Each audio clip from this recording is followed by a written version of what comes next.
बुलबुल और जगनू, रोशनी, आवाज और कुर्बानी की कहानी। रात अपने सियाह आंचल को जंगल पर फैला चुकी थी। दरख्त खामोश खड़े थे, जैसे किसी आने वाले तूफान का इंतजार कर रहे हों। चांद बादलों के पीछे छुप गया था और तारीकी ने हर समत अपना राज कायम कर लिया था। इसी गहरी तारीकी में एक नर्म सी आवाज गूंजी, चूं चूं चूं। ये आवाज बुलबुल की थी।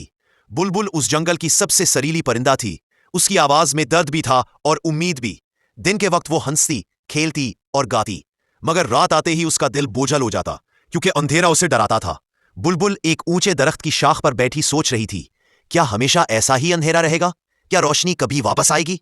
तभी अचानक चमक, अंधेरे में एक नन्ही सी रोशनी जगमगाई। बुलबुल चौंक उठी। ये क्या है? वो रोशनी आहिस्ता आहिस्ता हरकत कर रही थी, कभी मध्यम कभी तेज। ये जगनू था, जंगल का सबसे अनोखा कीड़ा था। न उसके पास तेज पंजे थे, न ताकतवर पर, मगर उसके पास एक ऐसी चीज थी जो किसी और के पास न थी, रोशनी। बुलबुल ने हैरत से पुकारा, ए नन्हे दोस्त, तुम अंधेरे में को कैसे चमक रहे हो? जगनू मुस्कुराया, क्योंकि अगर मैं ना चमकूं तो ये अंधेरा सबको डरा देगा। ये सुनकर बुलबुल के दिल में अजीब सा सुकून उतर आया। उसी रात बुलबुल और जगनू की दोस्ती की शुरुआत हुई।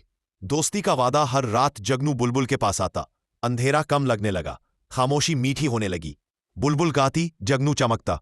जंगल के बाकी जानवर भी उस जोड़ी को देखकर खुश होते। देखो, आवाज और रोशनी एक साथ, कितनी खूबसूरत दोस्ती है। मगर हर खूबसूरती को किसी की नजर लग जाती है। खतरे की आहट। उसी जंगल में एक उल्लू रहता था, ताकतवर, चालाक और अंधेरे का बादशाह। जगनू की रोशनी बिल्कुल पसंद नहीं थी। वो गर्राया, ये नन्ही सी मखलूक अंधेरे को ललकारती है।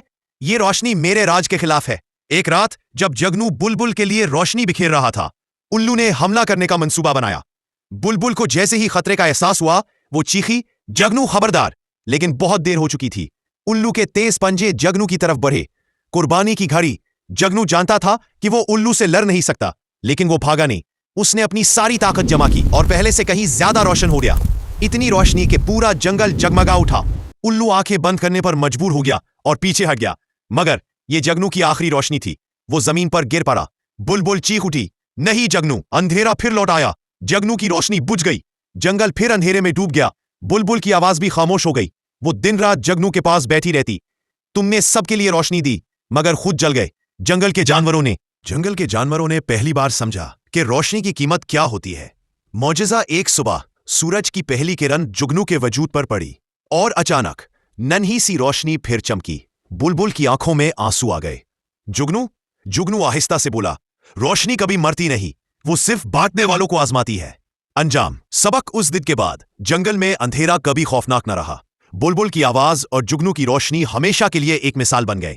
ये कहानी हमें सिखाती है, असल ताकत आवाज या रोशनी में नहीं, असल ताकत कुर्बानी में है। जो दूसरों के लिए जलता है वो कभी खत्म नहीं होता।